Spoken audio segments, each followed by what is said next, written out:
Hello and welcome, Alex, to the Hi, Special Needs Parenting Summit. I'm so happy to be here. Yes, we're so happy to have you. And I just wanted to introduce you to our viewers in case you're new to them. This is Alex from kidsflourish.net, which is so cool. I absolutely love what you do. And she's a parenting coach, a behavior teacher, behavior program creator for parents and schools, which I think is just so fantastic. And I know you've been doing this for quite a while, right? Yes, yeah. So I've been working in schools for well over, God, it must be, I reckon it's close to 14 years, but in the wellbeing space, it's probably been around last 10 years within my school that I was working in, then going into the behaviour role in the school, and then coaching parents and teachers through that, and then now doing it a bit privately as I'm now a mum to a 4-month-old and a 3-year-old. Oh, that's so exciting. Congratulations. You're like, now I get Thank to you. put all of that knowledge to the test. Yeah, yeah.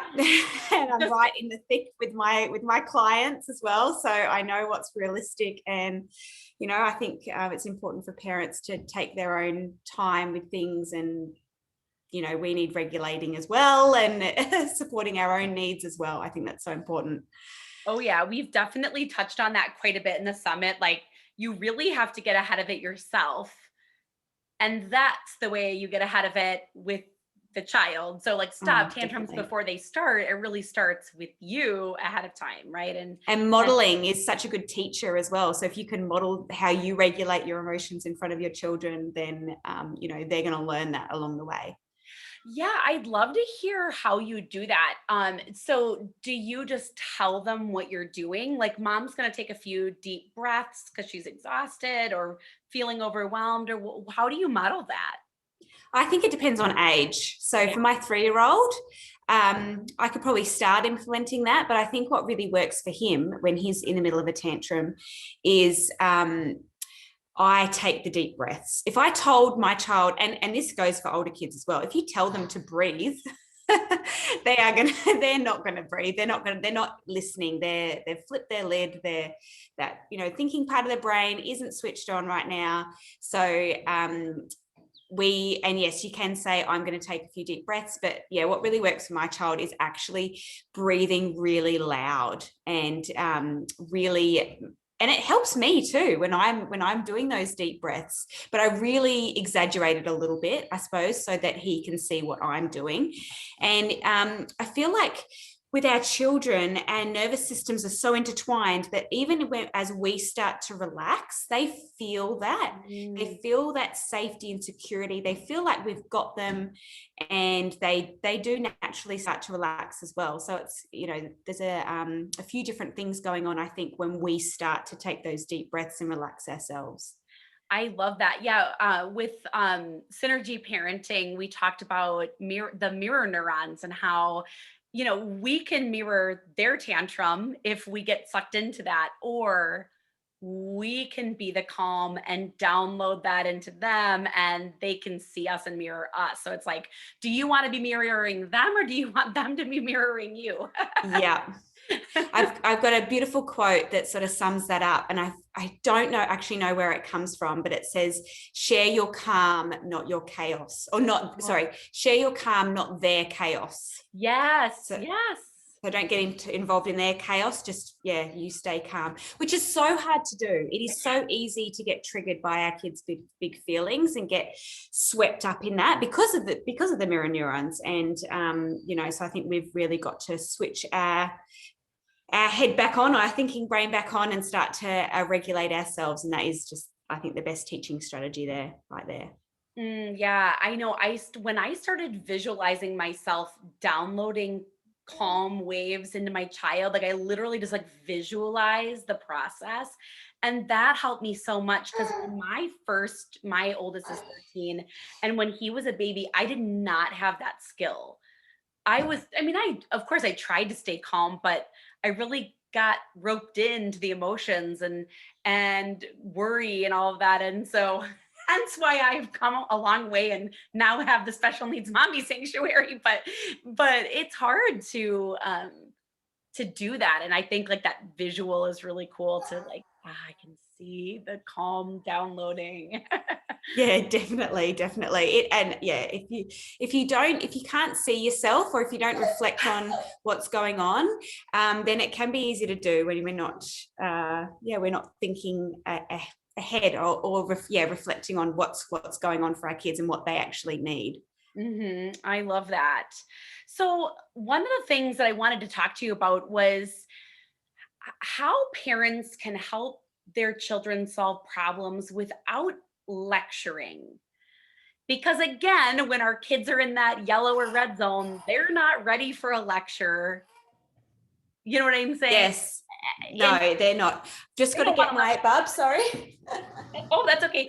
Yeah, Alex has her little one by her, so maybe we'll. Oh, so sweet.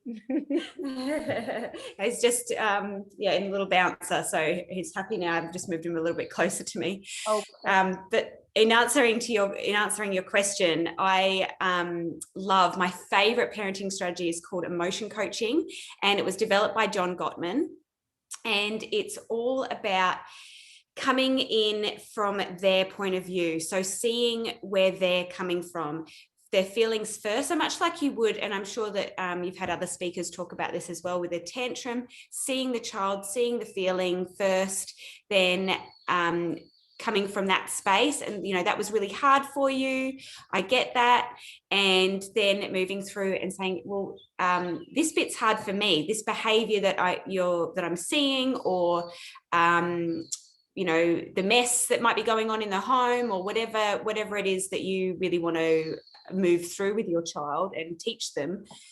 Then you come from that as a separate entity, not to them. It's not them. They're not making you feel a certain way. They're not probably doing that mess on purpose, or they're not even seeing your point of view here. right. So it's about sort of understanding where they're coming from first. That just opens that up. That opens it up a bit more for communication. It softens them, so it stops that power battle from occurring. Try to avoid the word but, and then come from your point of view and say, we really need to solve this together. And then sit down and, you might have, if they're older, you might have a pen and paper in front of you and say, let's write down some strategies.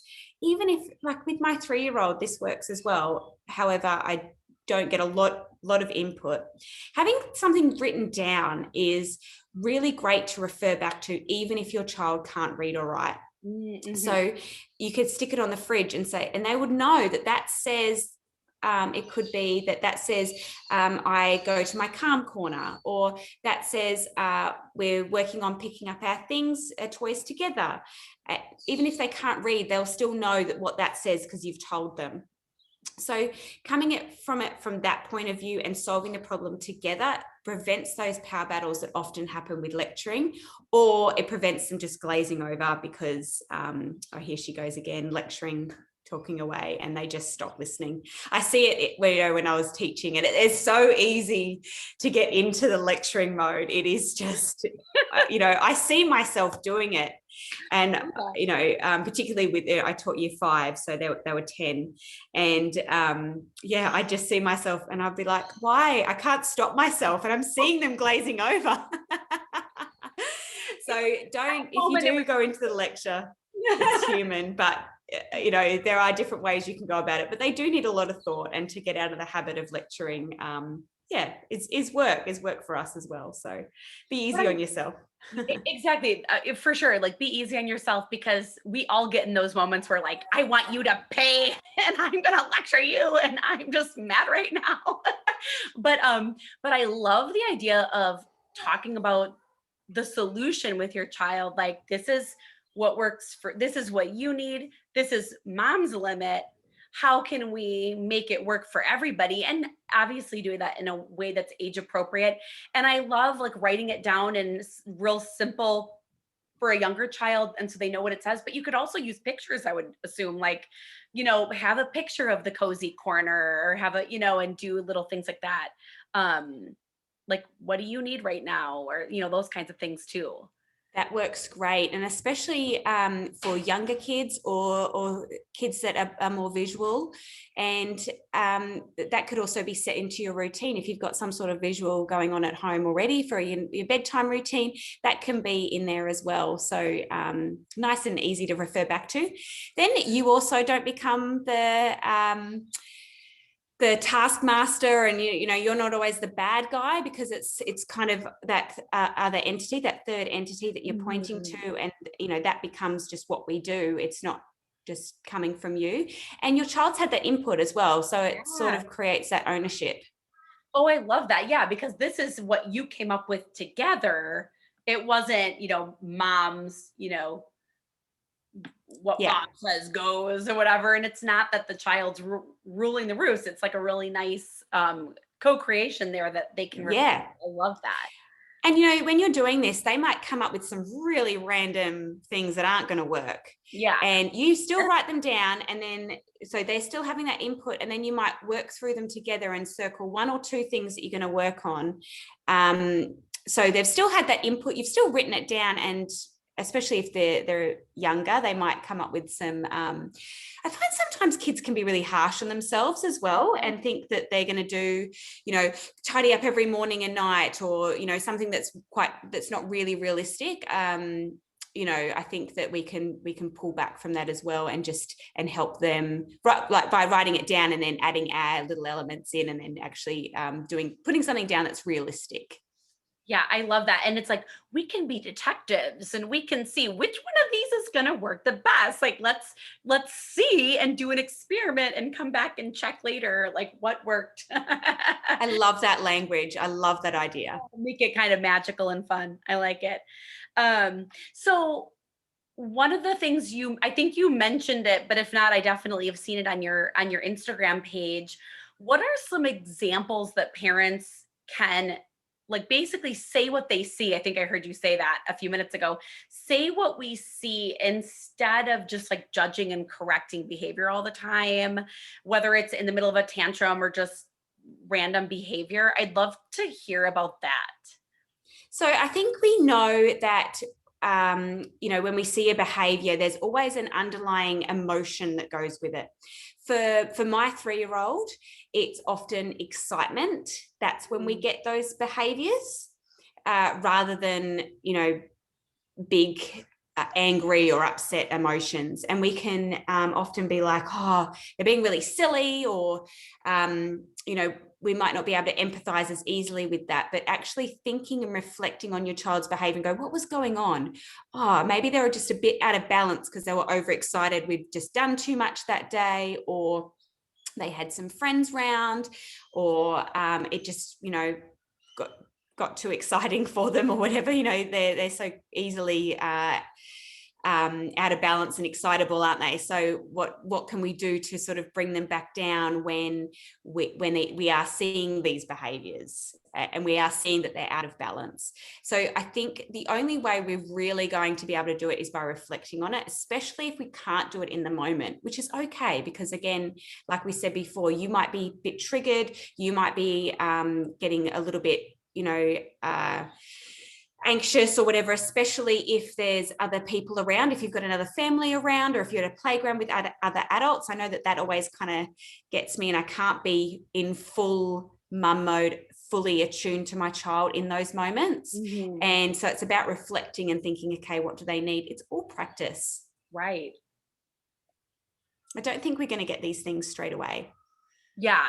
And I like, one of the things that I saw in your Instagram that I really liked was like saying, like, instead of being like, you need to share, if like there's two kids that both have a toy, let's say, it's like, you both want the toy. It's like naming what you're seeing.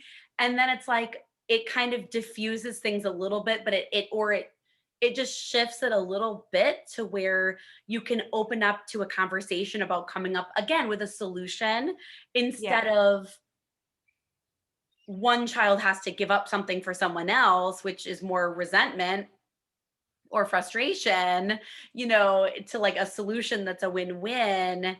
and I felt like what I was seeing from you is that like that a lot of times that can start with like naming what you see rather than like trying to fix it by like wanting one person to conform to a rule or something Yeah. like that. And of course, this is, there's so many different situations where our kids have trouble sharing. It's developmental as well. So my 3-year-old, it's not developmentally appropriate for him to know how to share all the time. Mm-hmm. So we create space by narrating what's happening. And we also give them a bit of a chance to think how they're going to solve that problem, because it's not going to be instant for them either. They're going to have to step back. So if we can narrate what's going on, they can actually see it from the other person's point of view. Often I find with kids, especially with sharing, it might be that they've said no, no, no, and they're trying to get the power. And then sometimes we say, okay, well, whenever you're ready, Johnny would like a turn. Instantly, almost instantly, my son, 70% of the time, this definitely isn't 100% of the time, will say, okay, I'm ready now. I'll give Johnny a turn, because it's just that power play. They want some control. And I think when we let them have that control, they often can see, oh, okay, well, it doesn't actually feel good to have this now, because I don't know what to do with it. Yeah. And that person really wants it. So now I don't feel it doesn't feel good inside for them sometimes. And they're more than happy to give it over. And especially when they know it's going to feel good to do something nice, and I always say that to my son. I say, how did that feel? Did that feel really good? Because that was really nice what you did, or something like that. I always bring it back to how it felt for them rather than praising him or Yeah. something like that, because that's when you get that intrinsic motivation to do those good things. I Or good, love. when I say good things, I mean things that sit within our values or where we're teaching them to do. Yeah, exactly. It's like when you relate it to like, oh wow, I like how it feels to be generous or whatever it is. Yeah, that I think that's really good to point that out, that they start making that connection. That's so beautiful. I love that. Um so when I was thinking about all of this, and it leads into how we can recognize what the behavior is actually communicating. Because if the summit's taught us anything, it's um that the emotion is not bad that the child is expressing at all. It's not pleasant, but it's not wrong or bad. It's communicating a need, it's communicating something. So I love your post that I saw that was talking about biting and how it's like, what's the root cause? Is it a anger problem, or is it a sensory need or things like that? So help us to uncover a little bit of this, of recognizing the root cause and what certain behaviors are really communicating. I think if the child is quite young and they're doing it when they're not angry, then it's probably sensory, I would say. And then this in particular with biting and probably hitting as well. Oh, Um, yep. and if they're doing it when they're angry, they need more support with regulating. If they're doing it both, or they're doing it when they're tired, or you can't really pinpoint, I would actually think that maybe it's both reasons, and they might need. And if it is sensory, then offering more chances of biting in sensory play. So giving them a chew toy, even though they might not be teething or they might be a little bit older, giving them something to gnaw on. It might be that you start to do taste safe sensory play, so they're getting a lot of they building exploring those sensations that they get in their mouth, and then also supporting them with regulating. So it might not be one or the other. And then again, you might explore what the option is. And I think as you get giving them more opportunities to explore or help them through those things, then you're going to see the behavior less in a way that's not wanted or a way that's inappropriate.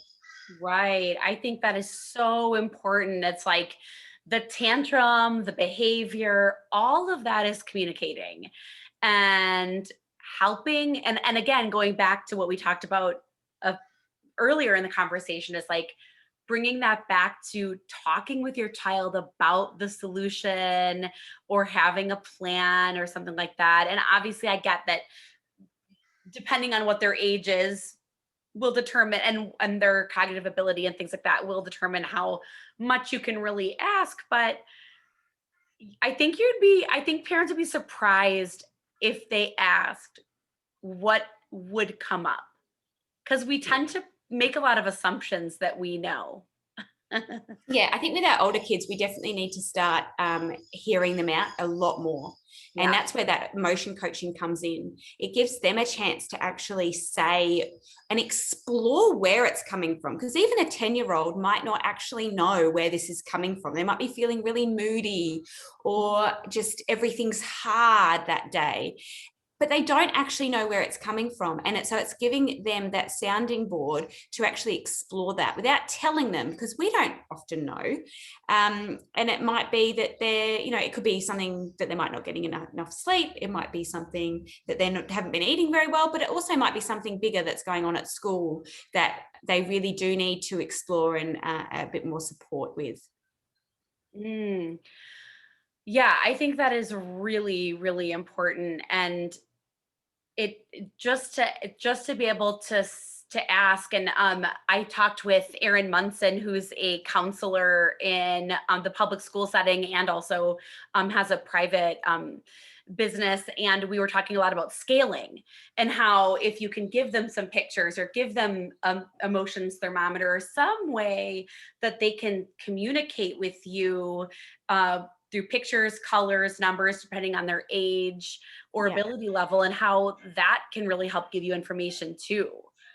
And also, if you're using a scale like that, something that's really helpful is actually saying, how does that feel in your body? What's your body doing when you're starting to get angry? What's your body doing when you're feeling calm or even excited? Because that can often, as I said before, bring out some unwanted behaviors. But I think as parents, it's so hard. Parenting is hard. And we need to remember that these behaviors, that there's not, I do give a lot of quick fixes over on my Instagram, but they're only very surface level. They're not going to get deep. And so, working with someone can be really helpful, but also understanding that these behaviors are developmental and they're developmentally appropriate a lot of the time.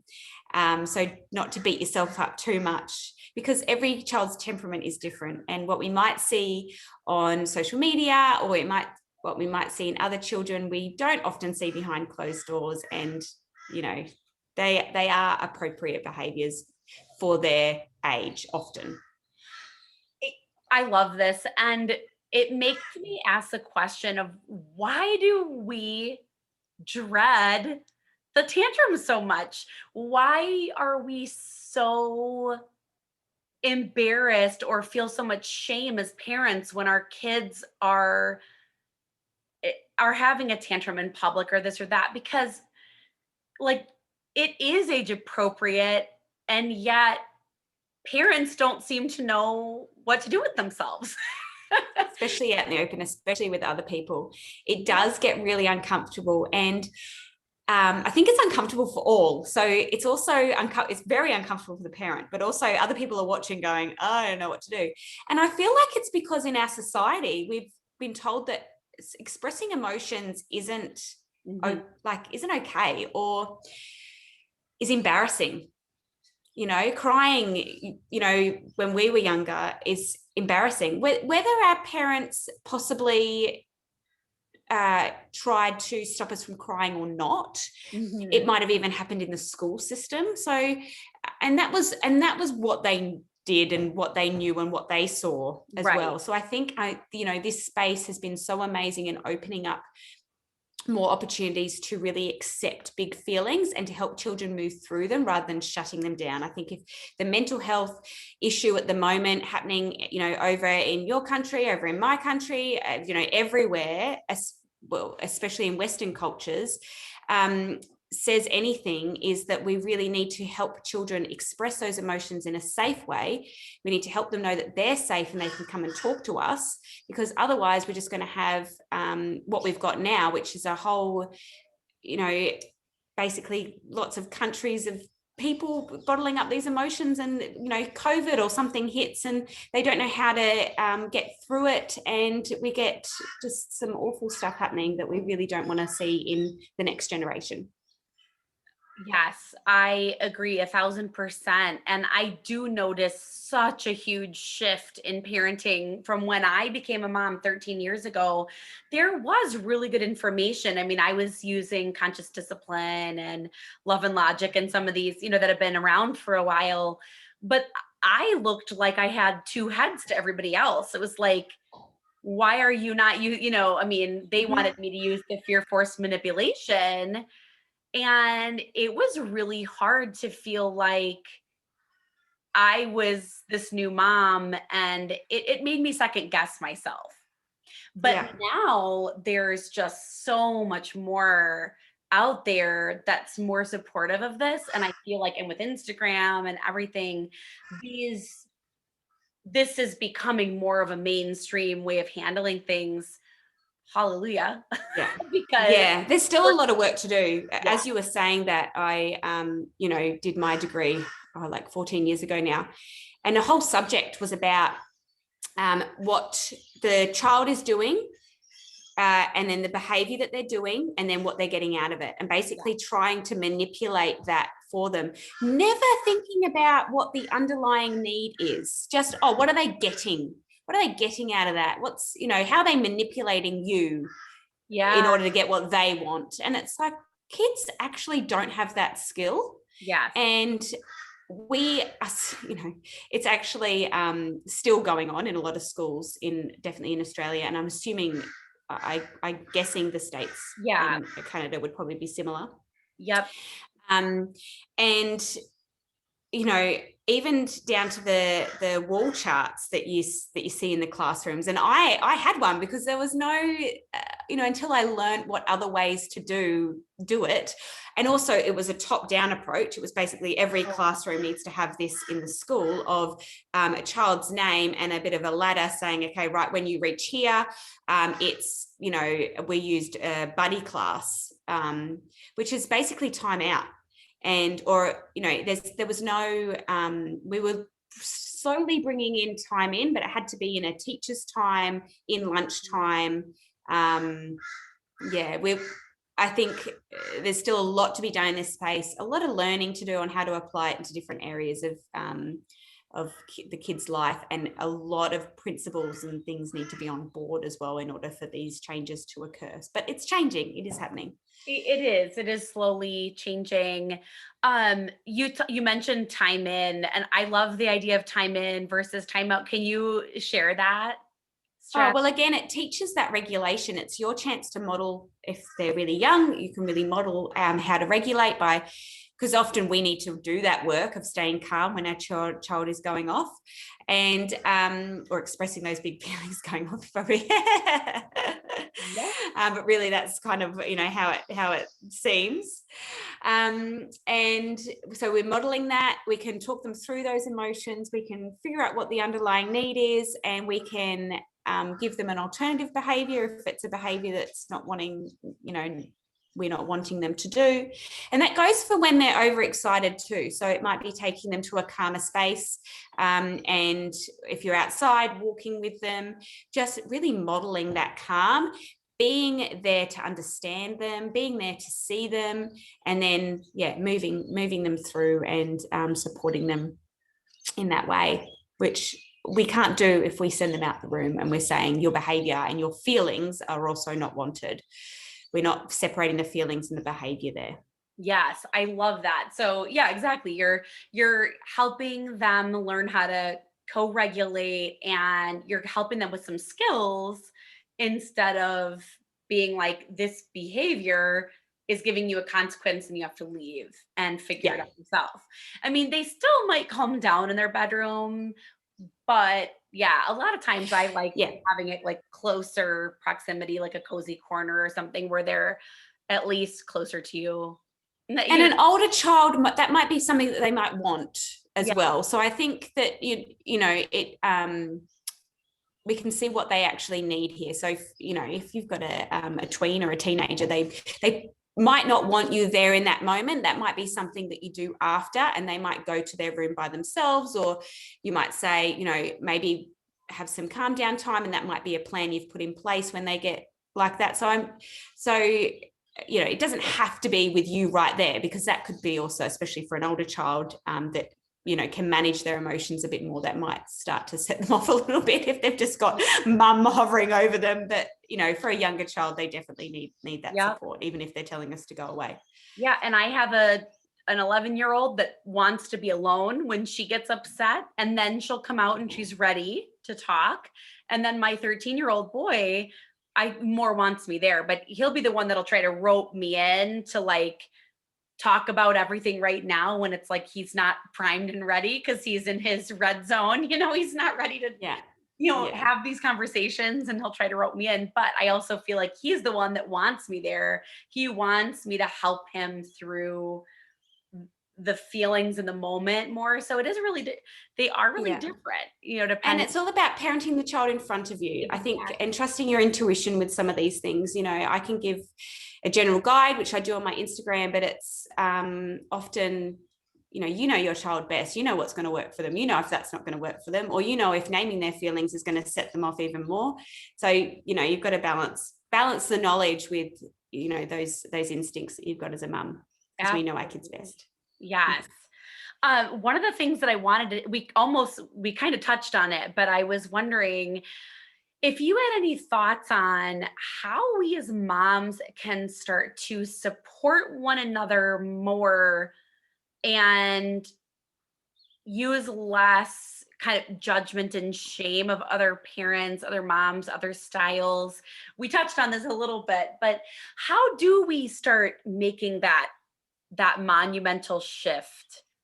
I think we've got to do it ourselves a bit. Like, it's got to come from us. We've got to stop judging other people. Yeah. And if we do catch ourselves and just be like, oh, that was often we don't, well, in, the women I surround myself with, we don't, even if someone was judging, we don't talk about that out loud. So I think not getting involved in those conversations if you're hearing them, because it can get really bitchy. And I think if you're hearing something like that, I think just shut it down. However, you feel comfortable, walk away, but don't engage in those conversations. So when we're not doing it ourselves, and then if you do feel comfortable, you can pull them up if there's someone a bit close to you, and then when you stop judging others, you stop feeling judged, because you don't do it. So you think, why would anyone else do it? I think that that might be really helpful. I don't know. I do think it's helpful, because I think we judge when we're maybe less sure of what we're doing. And so if we just feel really confident within ourselves, but at the same time, like, trust that everyone is a sovereign being, like you said, like, everyone does have their intuition. Let people learn. Maybe they have not gotten to that part of that chapter in their own book yet, and they still are figuring that one out. There's stuff I'm still figuring out, and they might have figured it out. And I think it's just believing the best. And I love what you said. It's like, you have to start with yourself. You have to stop judging, and it's kind of the same thing with your child. It's like, probably the more you're judging your child's behavior, the more likely you're judging everyone's behavior, including your own. And it's kind of a cycle. So I think, like, it is hard, because you do feel like you're being watched from all angles as a mum. Yep. But I love that starting with you. That's beautiful. Yay. So I have so enjoyed this, and I think you are just such a delight. I would love for you to be able to share a little bit more about Kids Flourish and how our viewers can connect and find you. Well, I share all my stuff on Instagram. I love that platform a lot, a bit too much probably. And I'm at Kids Flourish. And then, as you mentioned before, my website's kidsflourish.net. And I offer one-on-one coaching packages, which really it gets deeper than those just handling the surface level behaviors. It's about what we can do to actually really minimize them in the future and support your child's well-being, because that's what it's all about. I just firmly believe the behavior and well-being are linked, and in order for us to help our children with their behavior, we need to really support their well-being, and it's all intertwined. So that's why I talk about behavior so much, because it really just supports with respectful parenting, and the strategies that I do teach really support their well-being and therefore the family's well-being. So yeah. That's so beautiful. I love the idea of well-being, and it's like how we're meant to be. And so it's really nice to have someone that can help moms or dads or families through these challenging times and Yeah. help with achieving that level of well-being that we're all meant to have. I have this like rainbow on my I see, it's beautiful. You got a beautiful light coming through. I've got it too, I think, coming from the computer. a rainbow on my head. But yeah, I just love that so much. I love the work that you're doing, and everyone definitely follow Alex on Instagram. Your content's so awesome, and I'm so glad that we connected. So oh, thanks so much, Anna. yeah, have a great day. Thanks again for You participating. too. Thank you. Yeah, Thanks. bye-bye. Bye.